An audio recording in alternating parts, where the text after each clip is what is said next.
2,000 years later.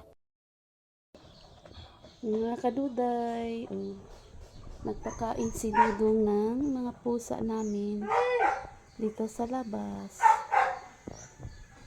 Asang uban?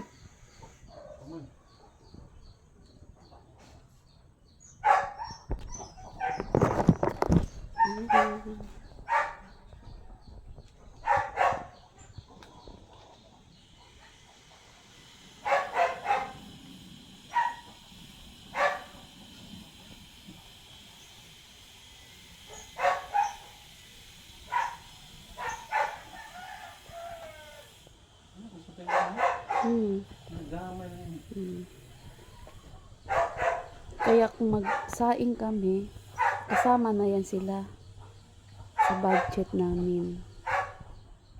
Kunyari kami, mga 4 cups. Mostly dati 4 cups to 5 cups. Kung 5 cups may matira pa yan bukas, ano namin, isasangag, i-fried rice.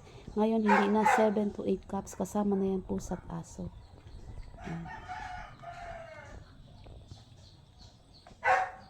Tapos bibili pa kami ng isda, tamban, mga 3 kilo, lutuin namin.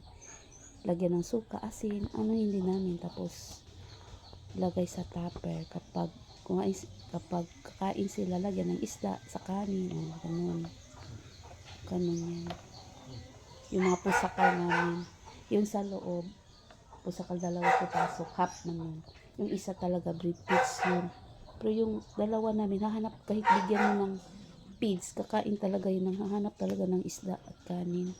Yung half. Yan. May bagong anak pa doon, itim. Hindi mo pwede itapon, hindi mo pwede, ewan. Kulang isa, no? Kawan siguro sa busing. Ang mga manok o ano. Sarap. Dito. Ay, yung mga ano ko, halaman. Alam talaga kapag may alaga ka, hindi mo talaga makakas sila. Yung puno ng langka. Hindi pa na nawalisan. Aduday, Ay, umitim naman ang kalangitan.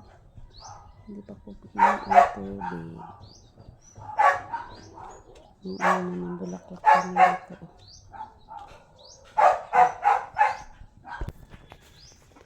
Lao ito, ulan, kusog ulan sa kwan. Wala na po. Yun talaga. Medyo malayo kami sa highway, yung national highway, mga 5 minutes, 5 minutes sa loob-loob namin. Yan. Ang ano namin dito, mga kaduday. Napakain din kay Brownie. Kapag may mga alaga ka, pusa, manok, o hindi mo talaga maiwasan saan tumain na kung makita, lilinisin na naman namin. Hindi mo naman pabayaan dito. Para mas sa probinsya lang kami.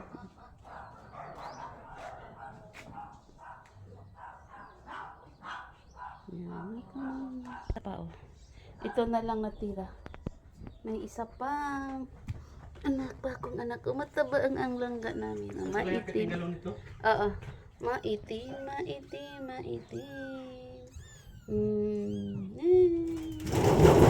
Yan. Pasok na tayo mga kaduday. Aalis kami. Maya pa. Alis kami ngayon. Kasi pili kami ng isda para sa mga pusa, kay tamban.